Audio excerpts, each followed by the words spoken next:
तर सगळे सोयरे या जरांगेंच्या मागणीवरून नवा पेच निर्माण झालाय। सरकारनं आश्वासन देताना रक्तातील सगळे सोयरे हा शब्द वापरला आणि त्यामुळे आता सरकारनं मागे हटू नये आणि सरसकट सगळ्यांना आरक्षण द्यावं अशी मागणी जरांगेंनी केली आहे।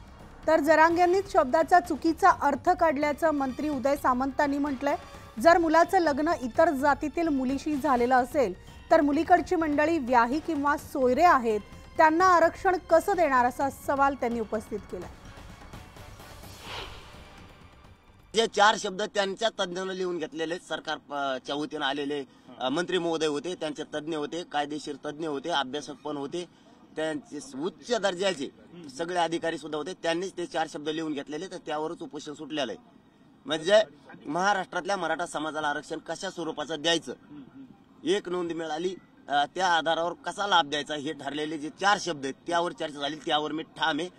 रक्तसंबंधातील नातेवाईक आणि रक्तसंबंधातील सगळे सोयरे ह्याचं डेफिनेशन कदाचित म्हणजे मला माहीत नाही, मराठीवर माझा एवढा अभ्यास नाही, परंतु आजच माझ्याकडे एक व्हॉट्सअपवर समानार्थी शब्द म्हणून एक काही लोकांनी पाठवलेले आहेत।